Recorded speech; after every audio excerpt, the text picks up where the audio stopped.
ছোট্ট ফাইজা, যে বয়সে রূপকথার গল্প শুনে ঘুমানোর কথা, যে বয়সে বাবার কাঁধে চড়ে আকাশ ছোঁয়ার স্বপ্ন দেখার কথা, সেই বয়সেই ফাইজা দেখে ফেলল জীবনের নিষ্ঠুরতম মহাপ্রলয়।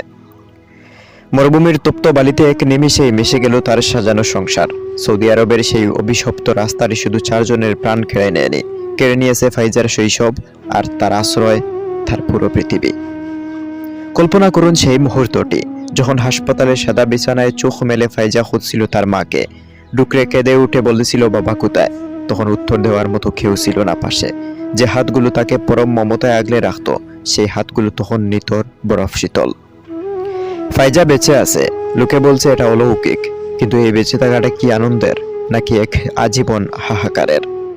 বড় হয়ে ফাইজা যখন পুরনো অ্যালবামের পাতায় হাত বোলাবে, তখন দেখবে হাস্যোজ্জ্বল সেই ছবিতে ছবি আছে, শুধু সে ছাড়া বাকি সবাই এখন কবরের বাসিন্দা। সে এখন একা, ভিড়ের মাঝেও সে একা।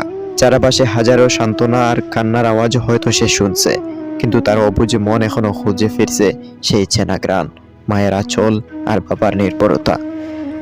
ফাইজার জীবনের গল্প এখন এক বিষাদময় উপন্যাসের মতো, যেখানে ফেরার পথ আছে, কিন্তু ঘরে ফেরার হাত বা বাড়িয়ে বরণ করে নেওয়ার মতো কেউ নেই। এই ছোট্ট কাঁধে আজ পাহাড়ি সমসুখের বোঝা। আল্লাহ তাআলা হয়তো তাকে বাঁচিয়ে রেখেছেন কোনো এক কারণে, কিন্তু যে কত যে হৃদয়ে নিয়ে সে ফিরল, তার উপশম কি আদৌ এই পৃথিবীতে আছে? দিনটি ছিল সাধারণ এক সফরের। পবিত্র উমরাহ পালন শেষে বুকে প্রশান্তি নিয়ে মদিনা থেকে রিয়াদের কর্মস্থলে ফিরছিলেন আবুল বাশার। সাথে ছিল তার স্ত্রী আর স্নেহের 3 সন্তান। দুদু মরুভূমির বুক চিরে ছুটে চলছিল তাদের গাড়িটি। আল কাসিম নামক এলাকায় পৌঁছতেই ঘটে সেই নিদারুণ বিপর্যয়। হঠাৎ নিয়ন্ত্রণ হারিয়ে দ্রুতগামী গাড়িটি রাস্তার পাশেই আইল্যান্ডে প্রচন্ড গতিতে ধাক্কা দেয় এবং সেখানে ডুবে যায় গাড়িটি। মুহূর্তের মধ্যে লোহা আর কাচের স্তূপের নিচে চাপা পড়ে ফাহিমের পুরো পৃথিবী। গাড়ির ভেতরে তখন কান্নায় আওয়াজটুকু করার সময় পায়নি কেউ। ঘটনাস্থলে প্রাণ হারান বাবা আবুল বাশার, মা এবং ফাইজার 2 ভাই বোন। চারপাশের নিস্তব্ধ মরুভূমি তখন এক বিভীষিকাময় শ্মশানে পরিণত হয়।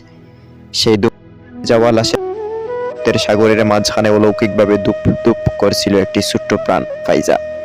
উদ্ধারকারীরা যখন ধ্বংসাবশেষ সরিয়ে ফাইজাকে উদ্ধার করে, তখন তার চারপাশে কেবল প্রিয়জনদের নিথর দেহ। সে জানতো না তার যে হাতটি একটু আগে বাবার আঙ্গুল ধরেছিল, সেই বাবা আর কোনোদিন তাকে আগলে ধরবে না। যে মায়ের কুলে সে নিশ্চিন্তে ঘুমাচ্ছিল, সেই মা চিরতরে পাড়ি জমিয়েছেন না ফেরার দেশে।